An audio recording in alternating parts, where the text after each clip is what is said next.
And we are back with the fourth segment of the GSMC Basketball Podcast, presented by the GSMC Sports Network. And in this fourth segment, I'm going to bring the attention to a Villanova player named Mark Armstrong, who has just recently declared for the NBA draft.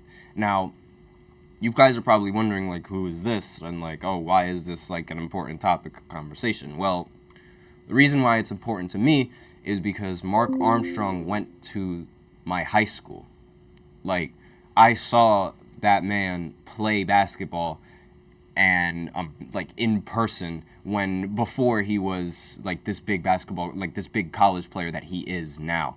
And seeing that he is now declaring for the NBA draft after, watching him play in high school is, astonishing. And it's just, yes, let's go. This is something that he's dreamed of for the longest time. And it's something that we all sort of expected to happen. Everyone that graduated from that high school, we all expected him to be an NBA star. And now it's he's finally living up to that dream of his and living up to the expectations that we all expected of him. And it's phenomenal. So a little bit of background with Mark Armstrong. He went to high school in St. Peter's Prep. Again, same high school as me. He is our leading scorer in our entire program's history. And this is impressive because he broke this record while having a COVID year. He broke the scoring record while we had a shortened season due to COVID. So imagine how many points he could have ended up having, and imagine how many points he could have ended up leading by if he didn't have that COVID year. And I was there for that game where he ended up breaking the scoring record for our school. And that was a very, very big moment, obviously. I've seen him he is a phenomenal player, and it's he plays I'll read the scouting reports, but he's ridiculous. And he was also a part of the men's USA under 18 team, and he helped lead that team to winning a gold medal. So he is a gold medalist already, and he's not even started his NBA career. And when you think about it like that, that is just ridiculous. That is astonishing. The fact that he is already a champion, a world champion, an Olympic champion, is a very, very big deal. And it's something that really gets brushed off when talking about the NBA for some reason. Olympic championships are and Olympic gold medals, it's a huge honor to have. And the fact that he already has one and he got one as a high schooler is amazing to me. Now, a little bit overview of his stats. His stats, they aren't they don't scream NBA caliber player. I'm not gonna lie to you. His first year on Villanova with the new coach, because he didn't end up going into the transfer pool. Unlike most college high schoolers who ended up using the transfer portal after declaring for Villanova, because he declared for Villanova at around the same time that their coach, their very prestige head coach, decided to leave the program. And a lot of people thought he was going to enter the transfer portal or declare for another team, but he ended up staying with Villanova in that program, and he ended up averaging 5 points per game, shot 40% from the field and 24% from three. Now, in his second year, he ended up averaging 8 points per game and 41% from the field and 28% from three. So again, while it doesn't seem like it's NBA caliber, or first round pick caliber, that doesn't mean that he's not going to get picked in the draft. So I'm going to look at the scouting reports and read off exactly what these players think, what these scouts think of him. And Armstrong, he's an extremely quick combo guard that was a solid piece off the bench for Villanova as a freshman. While he does lack height, he's a great athlete and is strong relative to his weight. What's evident about Armstrong is that he's tough and plays with an edge. He's got New Jersey flair, and his energy on the floor is contagious. Most players of Armstrong's size play below the rim, but he's quite the opposite. The Villanova guard is very bouncy and leverages his vertical and powerful pop to play above the rim often. When he's not dunking the ball, he has impressive body control and finishes well in traffic for an undersized guard.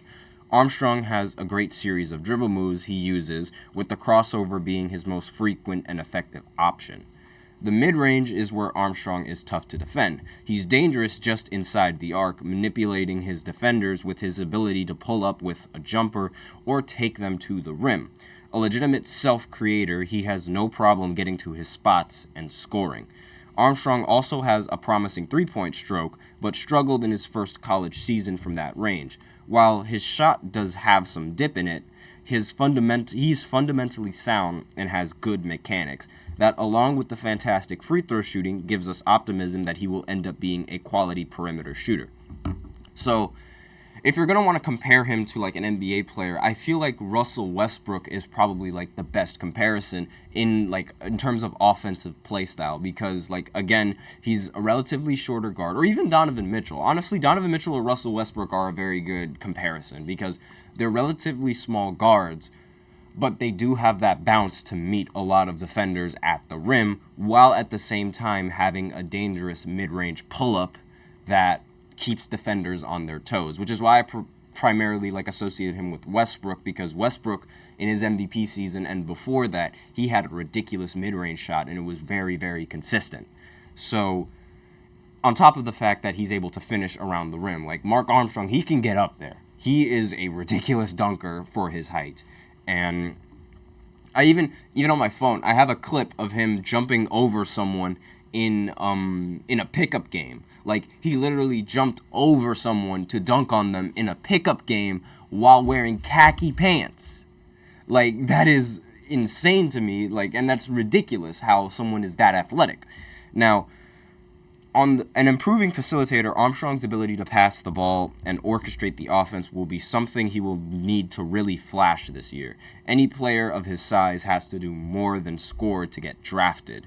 And on the defensive end, he is quick and pesky, but struggles in quite a few situations. He generates steals at a solid rate, but is also easily bullied by bigger offensive players. The former 4-star recruit had the opportunity to play in front of NBA scouts almost every game last season with Cam Whitmore as a teammate.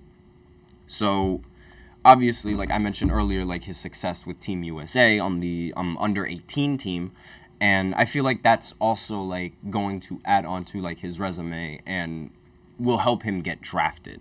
So he's projected to be a second-round pick in the 2024 draft, which again isn't bad. And again, there's still more to improve in his game, which I don't see why he can't improve when he's in the league. And like, there's not much negative that's coming from the scouting report, in like, at least from this last scouting report. This scouting report was done like a while ago, but regardless, it's like he's just that good. Like, in my opinion, he is that guy, and he was that guy on high school, and I don't see why he couldn't be that guy on an NBA team.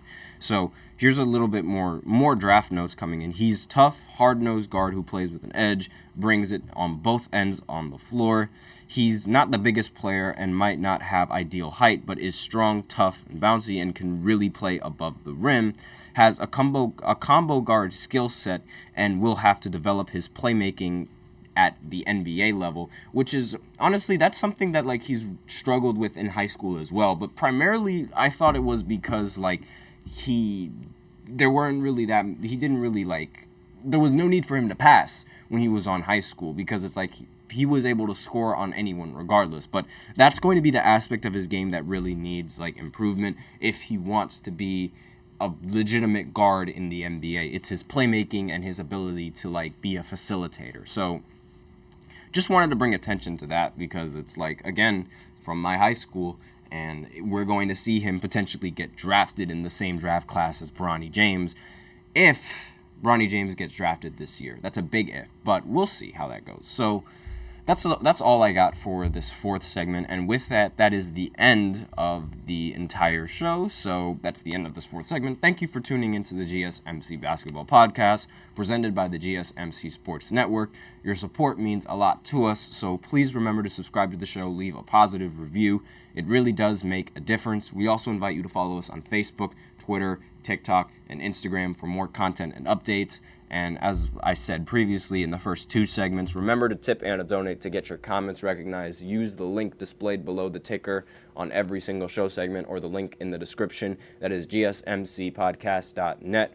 Really helps the show, makes the show much more interactive between myself and you guys.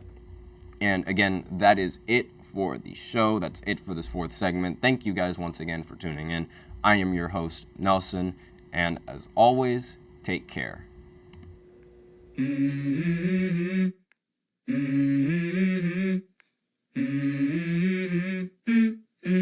Let's go. I wake up to a little bit of drool on my pillow, feel like it's gonna be a bad day. Yeah, I'm tired of shit, and the coffee ain't hit yet, damn, ain't that great. I don't wanna go.